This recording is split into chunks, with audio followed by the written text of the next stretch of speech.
Well, hey folks, it's your old pal, King Waspinator here. Welcome back to Total Party Skills. Tonight I'm going to be going over a little bit my first impressions of Lion and Dragon, a OSR role-playing game from the RPG Pundit that bills itself as being authentic medieval. I haven't had a chance, obviously, since I just got it this afternoon, to have read every last chapter cover to cover. So this is just going to be kind of a general overview of the things that have stood out at me after thumbing through it for a couple hours after work. Right off the bat, it's 126 pages, and it has a good price point, and it has an admirable amount of text to be found throughout the entire book. Character creation is pretty much standard type fare for D&D and its clones. You only play humans in this game, which, I mean, if you're going for an authentic earthly medieval setting, then, yeah, duh.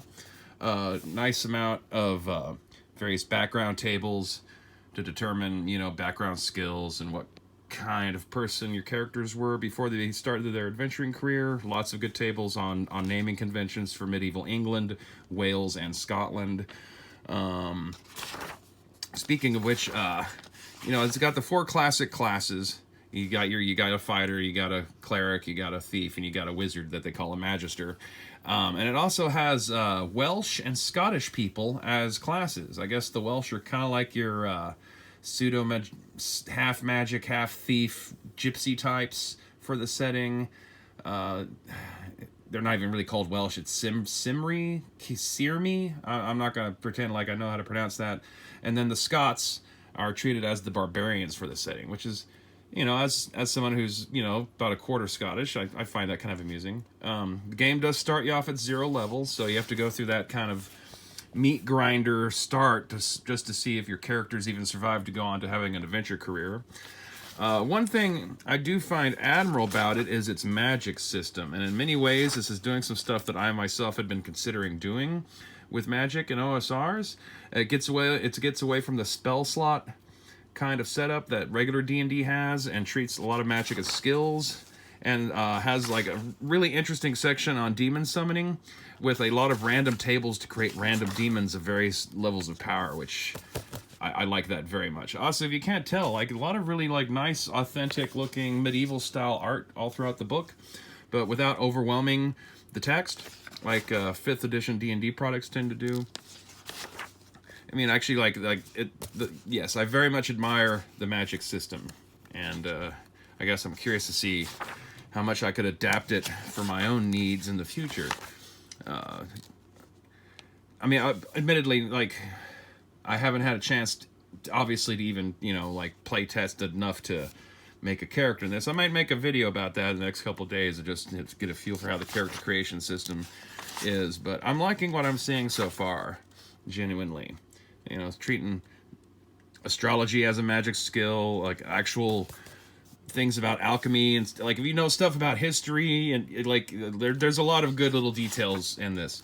This is definitely a game, if you're an Anglophile and into English culture, you should definitely check this out.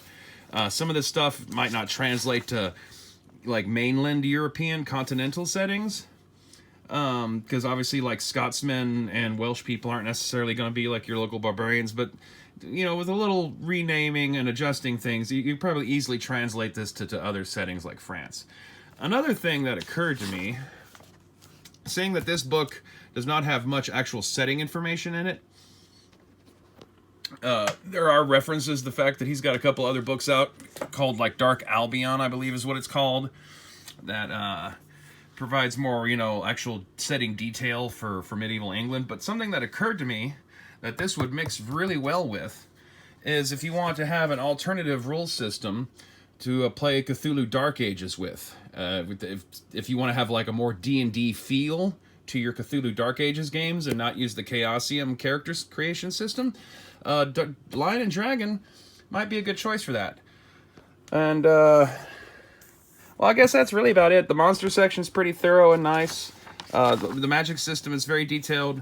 Plenty of tables and random tables to use for all the different sorts of things. A realistic coin system.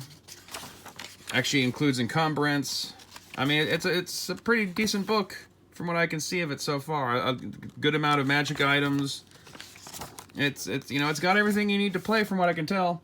So, you know, in a couple days after I've read it more, I might make another video where I actually run through the character creation on this and see what we come up with. And, yeah, I guess that's that. So, you know how things are.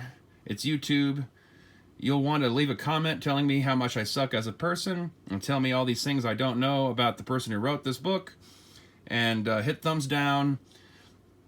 And subscribe anyway, because, like, you know, what the fuck else are you going to do with your life? Later.